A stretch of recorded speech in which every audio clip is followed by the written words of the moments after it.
아닌데 압권이 네네. 정말 석유잖아요. 네네. 영일만 네. 계속 뉴스가 나와요. 네. 그런데 이게 하나가 다 이해가 안 돼요. 네네. 그렇죠? 네네. 뭐 연매출 3천만 원이다.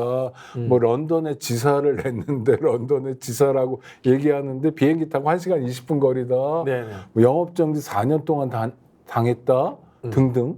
그리고 또 중요한 건 이미 돈이 그 회사로 상당히 들어갔다. 네네. 이거 뭡니까 이거? 저는 여기에서 결국 찾아야 될 사람은 네. 누군가 하면은 윤석열 대통령 귀에 속삭인 사람이 누구인가? 아, 그렇지 않습니까? 사실 네네. 이게 석유공사는 이거 해체해야 돼요. 네네. 해체해야 되는 네. 조직이라고 보는데 계속해서 이런 뻘짓들을 해왔단 말이에요. 근데 물정 모르는 대통령. 네. 참 제가 굉장히 참 순화시켰습니다. 원래는 더 거친 표현을 써야 되는데 방송이니까. 네. 분뇨에 해당되는 표현을 써야 되는데 그런 대통령이 누가 속삭였느냐 하는 것에 대해서 저는 찾아야 된다고 봅니다. 이 속삭인 사람이 만약에 대통령과의 특수관계에 있다면은 이건 역시 저는 국정농단의 의혹이 있다라고 봅니다. 사실 석유공사는 자본 잠식돼 가지고 이미 구조조정이 되어야 될 회사예요. 네. 근데 이 자구책을 위해 가지고 저는 이런 잔머리를 오랫동안 굴려왔다라고 봅니다. 석유공사에서. 그래서 이 내용을 보면요. 이미 제가 확인한 바에도 중앙일보 보도에 의하면 올해 2월 달에 동해안에 석유가 11조치가 묻혀 있다. 네. 라는 발표가 석유공사의 보도자료를 통해서 나온 적이 있습니다. 아, 네. 근데 갑자기 이게 또 2천조가 돼요. 네. 2천제가 되기도 하고요. 그 다음에 또 이런 회사에 왜 발주를 줬는가? 용역 발주를 줬는가? 공기업이 발주 준다는 것은 정확하게 기준이 있습니다. 조달 그럼요, 기준이 있습니다. 그럼요. 조달 기준을 지켜줬는가? 네. 제가 보기엔 조달 기준이 안 지켜졌다고 봅니다. 지킬 수가 없는 이 회사가 회사던데? 세금도 안 내는 회사지 네, 않습니까? 네. 그리고 자기 지역 실사까지 갔지 않습니까? 실사 당연히 가야 되거든요. 그런데 실사까지 갖는 회사가 이 모양인데도 왜 이 회사에 발주를 줬는가? 이거 일단 찾아봐야 됩니다. 네, 네. 여기에 외부의 힘이 개입됐다. 그 이 외부의 힘이 윤석열 대통령 귀에다가 속삭인 사람과 동일 라인에 있는 선상에 있다. 라면 이거 국정농단으로 또 가는 거고 게이트로 가는 겁니다. 전형적인 이권 카르텔일 가능성이 카르텔이죠. 높다. 네네. 아, 그래서 저는 윤석열 대통령이 뭐 전혀 모를 거라고 봅니다. 네네. 이 사건은 저는 석유 시추까지 못 갈 거라고 봐요. 아, 그럼 뭐냐? 용역, 그 다음에 발주하는 과정에서의 연구, 그 다음에 이걸 통로 조직이라고 합니다. 네네.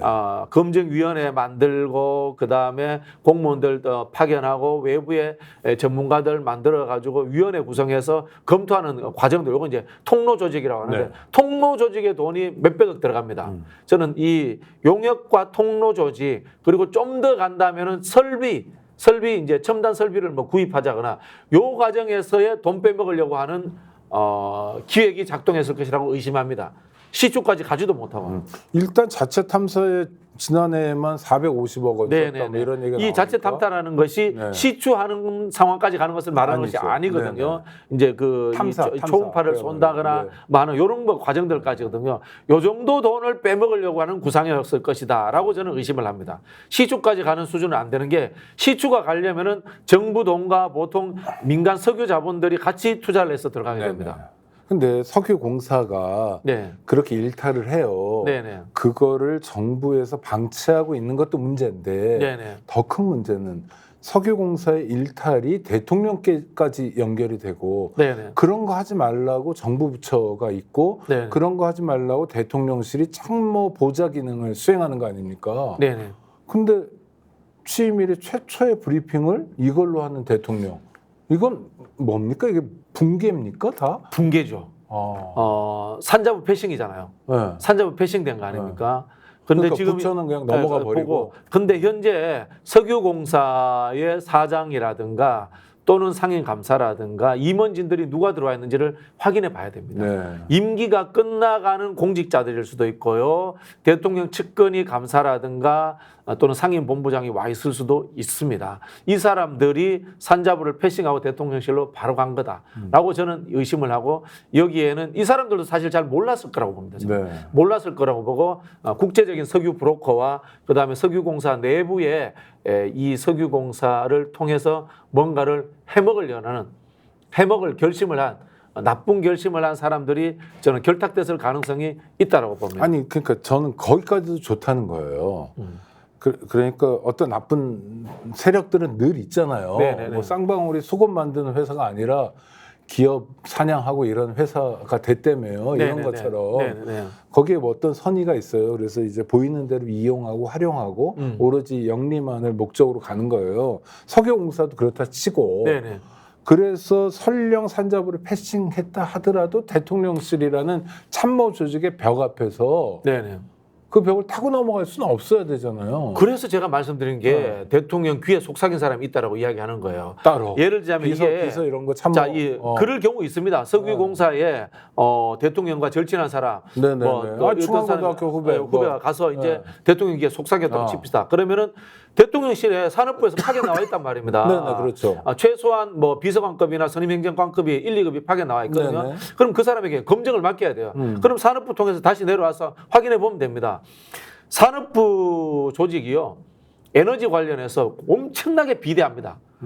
산업자원부잖아요. 원래 명칭이 산업자원부인데. 산업자원통상부. 네, 산업자원통상부인데 대한민국 산업부는 산업 정책을 안 한 지 오래됐습니다.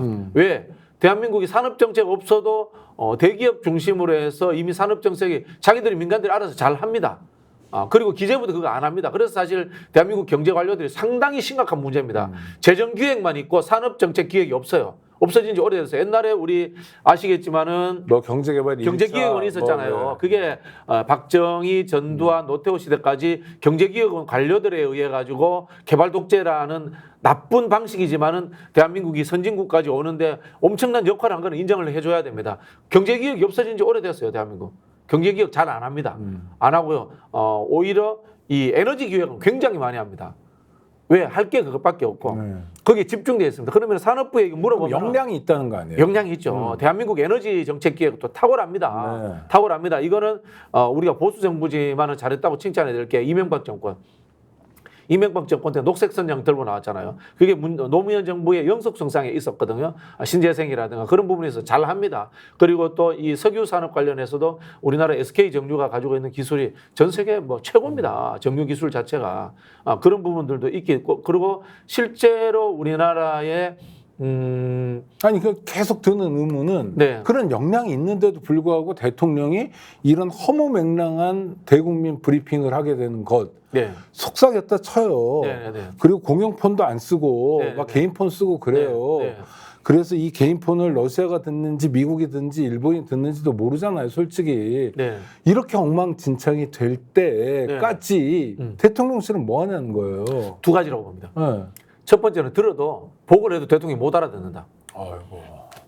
아니 예를 들자면은 이런 안이 올라왔을 때 절차를 거쳐줬다면은 산업정책 담당하는 에너지 담당하는 비서관이 보고했을 겁니다. 네. 근데 저는 보고해도 못 알아들었을 것이다. 이렇게 보고요. 두 번째는 보고가 어렵습니다. 이건 안 됩니다. 뭐 이건 절차 자체가 세상에. 붕괴됐다고 봅니다. 붕괴됐다고 보고 그냥 대통령 자체가 야 그거 이야기하면 언론에서 받아주고 국민들이 솔깃해하겠네? 라는 것에만 집중되어 있는 거죠. 정무, 정치 여기에만 편향된 하나의 뇌가 발달되어 있기 때문에 정책, 그다음에 프로세싱이 올바른가 그런 거라는 것에 대해 판단하는 뇌는 없어져 버린 거예요. 스픽스는 말하는 언론입니다. 대세는 유튜브, 그중에서 스픽스. 좋아요, 댓글, 구독, 알림 설정. 여러분이 저희를 사랑해 주시고 우리가 여러분을 사랑하는 4가지 방법입니다.